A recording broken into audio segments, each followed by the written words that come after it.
Hello, my name is Anna, and I love trying vintage recipes. So today I'm trying 3 egg recipes from the 1960s. Today's recipes come to us from the Woman's Day Collector's Cookbook. This cookbook was originally published in 1960, and I'll talk more about it a little bit later. Eggs are so versatile. You can have them for breakfast, lunch, or dinner, and they're an excellent source of protein. And even though the price has fluctuated quite a bit over the last few years, they're still pretty inexpensive. I also feel like sometimes I personally get in a rut when it comes to eggs. Like maybe I'll go in a stage where I have scrambled eggs all the time, scrambled eggs every morning.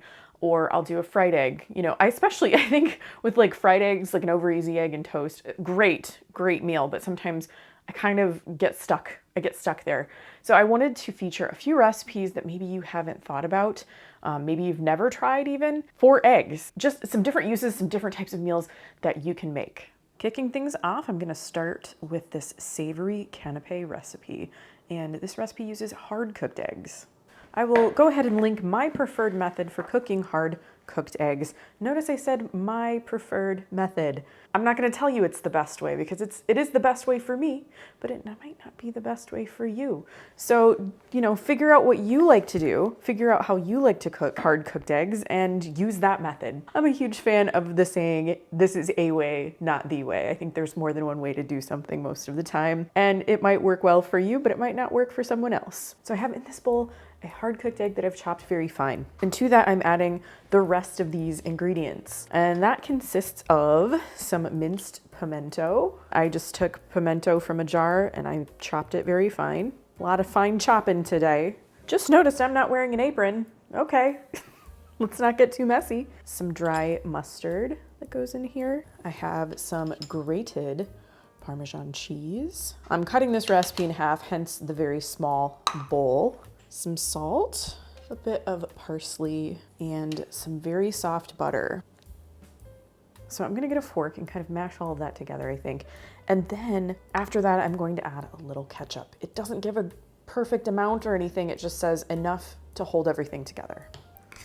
Oh, look at this colorful mixture. This is actually making more than I anticipated. This is kind of like a creative egg salad. I kind of don't want to add the ketchup, but I'm going to add some because it says I have to. It doesn't say I have to add a lot. Use just enough ketchup to moisten and hold the rest together. This is already, I think it's holding together nicely. So we're just going to do a tiny bit, just a tiny bit. I drained the pimiento, as well as I could, but I think there was still some liquid in there, and that's probably why it's the texture that it is. So I didn't need a lot of ketchup. Let's get this out of the way and bring in some toast rounds. I made these myself using some sourdough bread that I had. I just cut out rounds with a small round cookie cutter. I love this set of round cookie cutters. There's like every size you could imagine and every size you could need. I'll link them in the description down below. And then I ended up toasting these in the toaster oven, I think for a total of about 5 minutes on 400 degrees. I just made these little, it says small toast rounds, and I think these are small, and they're gonna get baked again. So I didn't toast them too hard. Okay, it says to spread these on the toast rounds. I'm gonna attempt to do it with this spatula. As always, I'm very curious to see how these turn out, how these taste. There's that little bit of cheese in there, that Parmesan cheese. So I think that could really kind of like hold things together as it bakes. Yeah, I'm definitely not gonna use all of this up. I cut the recipe in half for the filling. Maybe I made my toast rounds a little bit smaller because I did seven toast rounds. Just depends on how many of these you want. If they're really good, you might want more. I think these are very cute. So I am gonna bake these in my toaster oven at 450 degrees for about 5 minutes.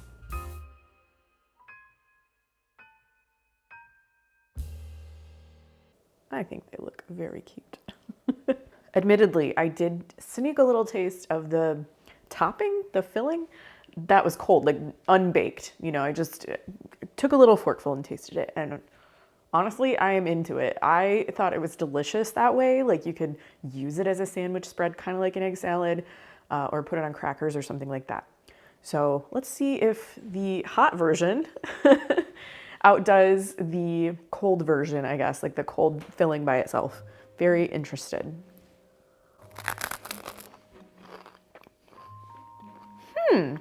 I like that, but I think I like the cold version better. To describe this topping, I guess, it's buttery because there's butter in it, but there's like a nice tanginess to it from the pimiento and the dried mustard. I think it's good both ways, but honestly, I don't know that I would always make it, you know, I would maybe put it on the toast rounds, but I don't know that you have to bake it a second time. It's kind of like a teeny tiny little fancy egg salad sandwich. Eating it warm almost brings out like a tangy, cheesy flavor, I guess. So it is really good. It is really good that way, but I think it's good cold as well. This was unexpected. As so many of the recipes I try are, this is really good. My Factor box just arrived, so let's unbox it together. Factor offers 35 chef-crafted, dietitian-approved meal options per week delivered right to my door. I can adjust my order size and pause or reschedule deliveries when I need to. Their meals arrived ready to heat and eat in 2 minutes. No shopping, prepping, cooking, or cleaning up. As some of you know, I'm having surgery in a few weeks, and I definitely plan to have a few Factor meals in my fridge to eat during recovery. Just knowing there will be some fast and delicious food options that I don't need to grocery shop for, prep, or clean up after gives me some peace of mind. So today I'm trying roasted tomato and feta cavatappi with broccoli and red peppers, and it looks and smells incredible. Let's go broccoli first. Broccoli with the red pepper.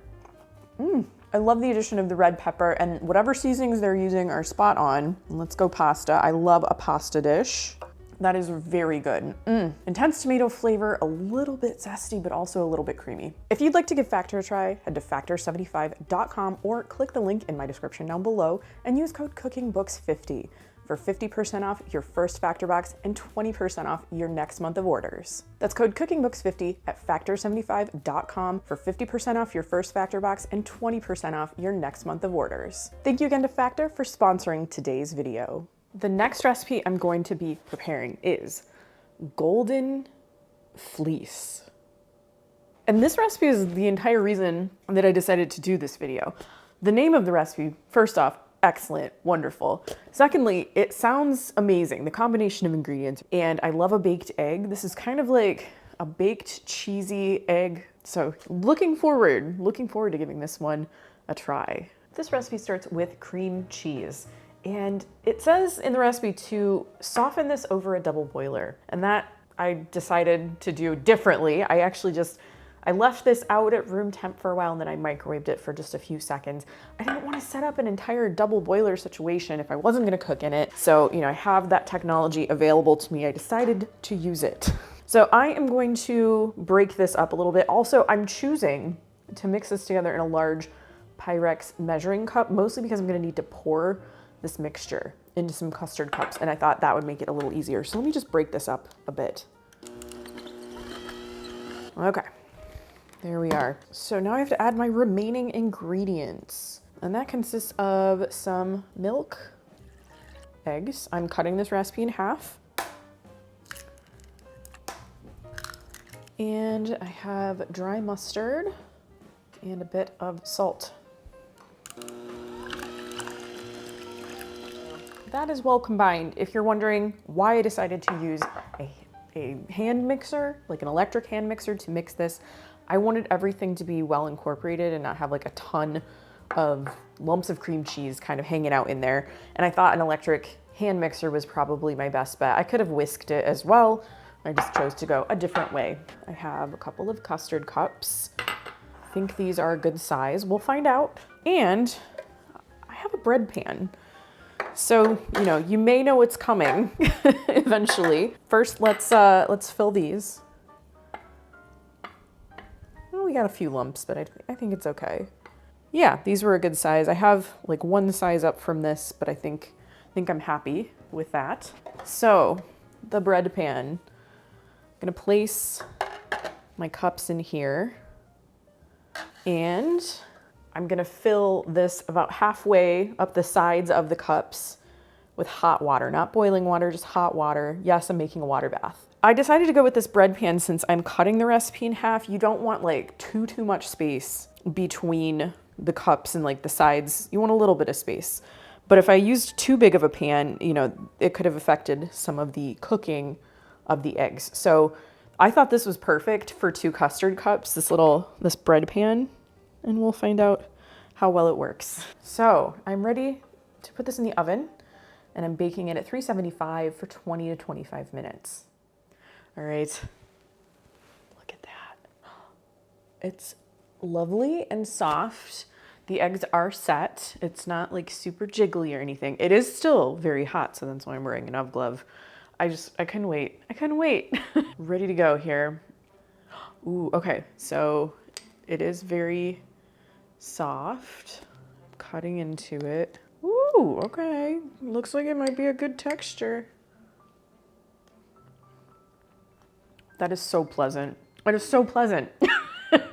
It's like the softest scrambled eggs you've ever eaten, with a little hint of cheesiness, not too much. Oh my gosh, I love this. It's like eating a cloud made of eggs.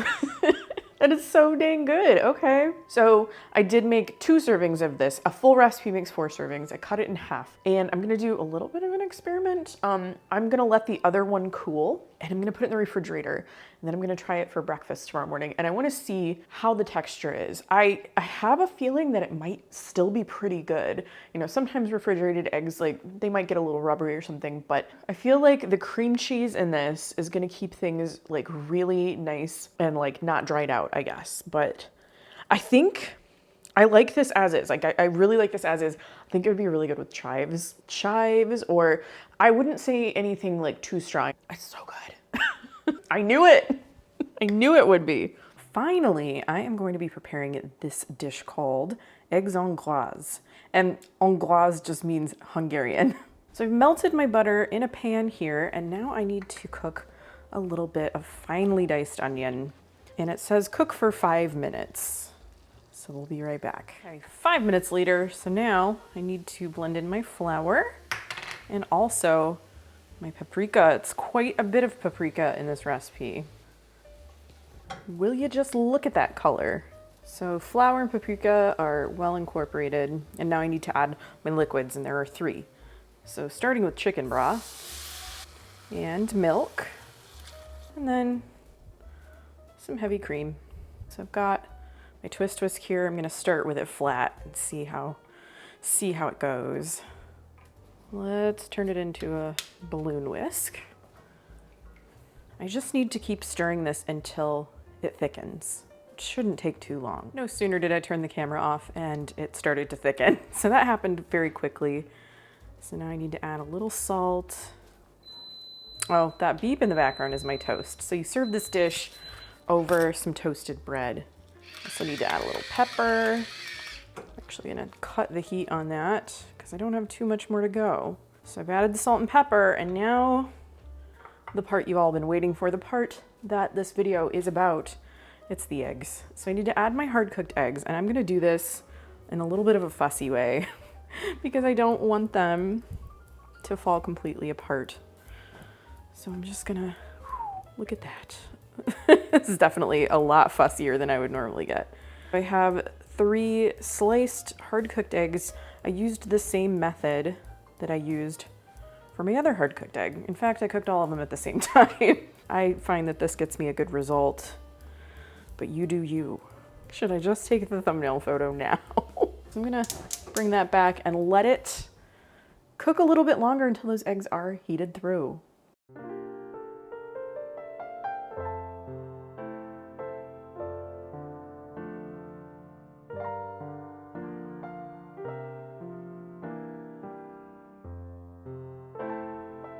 If I were smart, I probably would have just put enough of the sauce on that I could pick this up and eat it. I would love to do it that way. Unfortunately, it's gonna be way too messy. So I'm gonna cut this a little bit. And that's, I mean, honestly, it's probably what was intended anyway. I just like eating things on toast in that way. Before I try this, I will say I added a lot bit more salt because I tasted the sauce. I tasted the sauce by itself just to make sure I had enough, and I did need more. So don't be afraid of the salt on this one. That is great. And that is perfect with the toast. I really enjoy that. It kind of reminds me of a dish called, there's like creamed eggs on toast. I think there's something called eggs goldenrod. kind of similar to this, but this has a lot of paprika in it. If you like paprika, you're really gonna like this dish because you can taste it quite a bit. And I like it, so. The Woman's Day Collector's Cookbook was published in 1960. And before we get into the cookbook, let's talk a little bit about Woman's Day magazine. It started in 1931, and it was published by A&P Supermarkets as a free menu guide, like a meal planning kind of guide with recipes. And it was really meant to be something to help them sell more groceries and more food. But it got very, very popular. And in fact, I think until 1958, let me double check. Got it. So up until 1958, when the whole magazine itself was sold to another publishing company, you could only buy it at A&P grocery stores.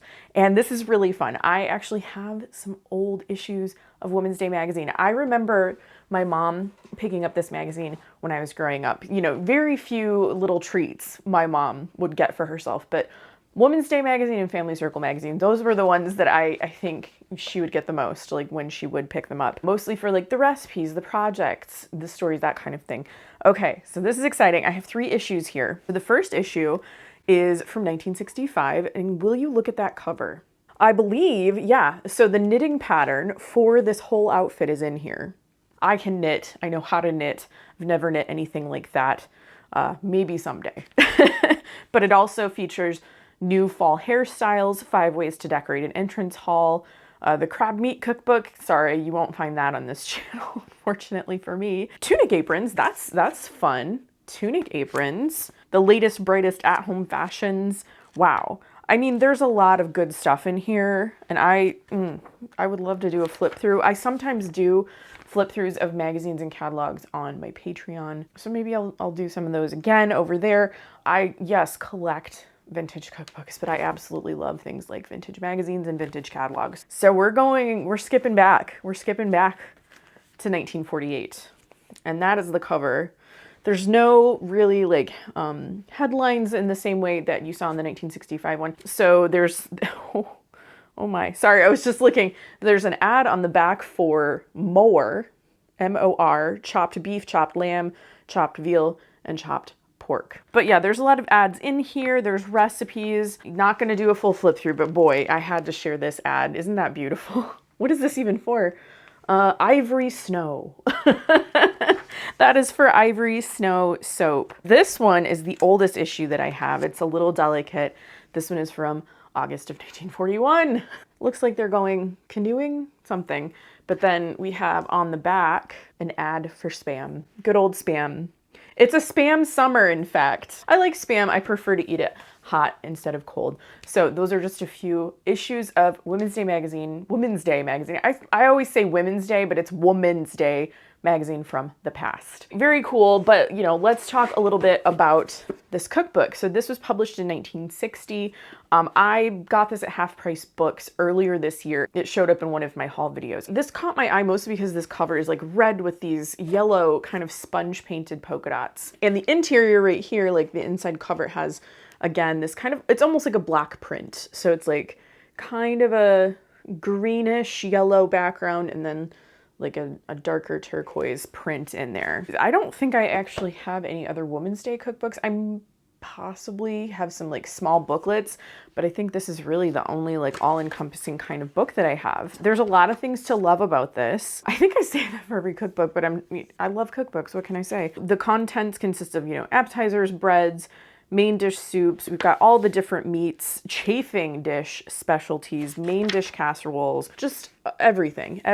This would have been a good cookbook to get for someone as like the cookbook in their kitchen, you know, like the one that you go to for everything if you need to learn how to make something. And I appreciate the layout of this. So it is in columns.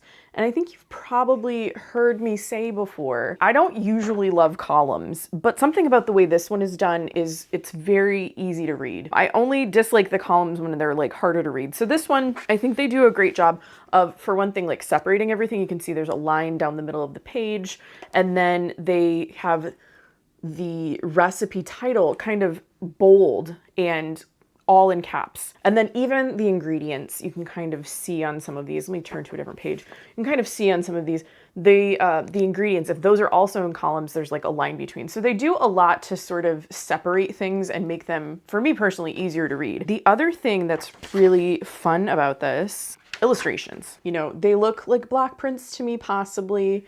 There's like small ones kind of throughout the book. We've got some poultry, some chickens here. And then at the beginning of each chapter, there's also like a big one. Is this a tomato chapter? Wow. Oh my gosh. Tomato season. Maybe I have to do another video about this book later this summer. So one of the things I really love about these, they're like 2-color illustrations and they vary up the colors. So that's like orange and black, and we've got green and black. And I think there's like some red and black in here too. And I always think that's so fun. I see that a lot in vintage cookbooks. I do think there was at one time a dust cover with this book. I didn't get that with mine. There's a real mix of recipes in here. I noticed that when I was flipping through.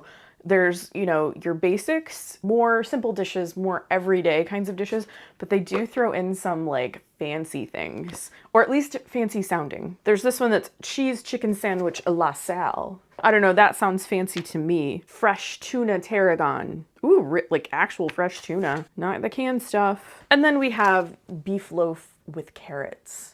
So I feel like the beef loaf, probably something that's a little bit more everyday, like a meatloaf. It does have ground beef in it. So, you know, you can go fancy, you can go everyday with this. This has got something for every occasion. I do think there are a lot of interesting recipes in here. And I haven't really had much of a chance to like look at the recipes in the magazines that I have. But it does make me wonder if I flip through that, you know, 1965 magazine, if I'm going to find similar or the same recipes in this book. In particular, the egg chapter of this book really did catch my eye because I thought that there was such a variety in that particular section of this one. So usually in books like this, there's going to be like an egg and cheese chapter. And that's cool. I love an egg and cheese dish, but you do see a lot of the same ones, like egg bakes, scrambled eggs. I thought this one just had really fun, really interesting variations, things that I really hadn't had before or seen in many books, really. So I guess let's just talk about those recipes. So 2 of my recipes today did come from the egg chapter of this book, but then one of them came from the appetizer section, and that was the recipe for Savory Canapés. So Savory Canapés, it says eggs, pimiento, mustard, cheese, parsley, and ketchup baked on toast. Those were so good. I still don't think they need to be baked a second time. I think I really enjoyed the filling like cold by itself. It was good hot too, but if you want to save time, just make yourself some little toasts and then put that filling or that topping, almost like fancy egg salad, on top of that and serve it that way. Anything with pimento in it, there's bound to be like a nice fun pop of color in there. But also it added a good flavor to those eggs. It did remind me a little bit of like deviled eggs or deviled egg filling.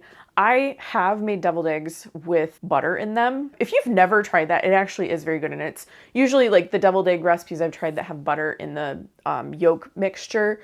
They don't have a lot, but it does give it like a really nice, smooth creaminess. And that's kind of what it did here. They were good hot, they were great cold. I personally would just save myself the extra work and just like put that on. Like I think I could make that and then just spread it on toast and eat it like an open-faced sandwich. I would do that. Oh, second, the golden fleece. The whole reason that I decided to make this video about eggs. I saw that recipe and I was like, this is a star. It's not super complicated. The things that you mix together, you know, the eggs, the cream cheese, etc., and then the way that it was cooked, I had a good feeling about it. I was like, I know this is gonna be good. It has to be. And it was. It was so, so delicious. It reminded me of a better version of Starbucks egg bites. If you've ever had those, I love them. I really do enjoy those. I do get the ones from Costco sometimes, still kind of pricey, but cheaper than buying them at Starbucks. This was like that elevated, softer, creamier, cheesier. You know, I think you could add things if you wanted to these little egg fleece cups, but I don't think you need to. I've made copycat versions of those Starbucks egg bites, and how you do that usually is blending in a blender eggs and cottage cheese and like your seasonings and stuff. putting them in little molds and then cooking them in the Instant Pot, which is like a water bath basically. So that's, you know, that makes sense that they're kind of similar, but these were just even a little bit better, I think. The texture was wonderful. Wonderful. I loved them. And I did actually, just to update you, I did have the second one for breakfast the next morning. Almost as good. It was almost as good as the one I had freshly, like, from the oven. I just microwaved it for like a minute and it tasted really good. So I think you could, if you wanted to, you could kind of do something like this as a meal prep. It was delicious. If you wanted to serve these for brunch, I think your guests would be very happy about that. And then finally, we have the eggs Hongroise.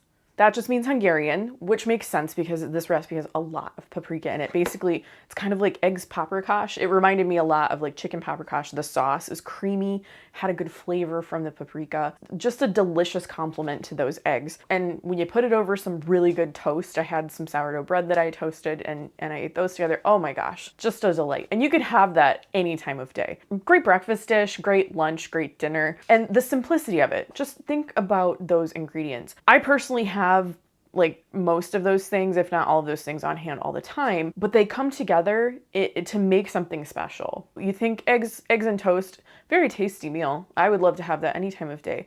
But this dish, you put it in a fancy sauce and it's like, oh, okay, this is like an occasion. You know, the ingredients, once you combine them, not super expensive really, but altogether it makes a really nice dish. I think you could serve this with a nice like salad or some fruit and it would be, you know, a great meal. So which of these recipes do you think you're gonna try? I love to hear about that. I love it when you guys leave me comments saying, I am going to try this or I tried this and I loved it.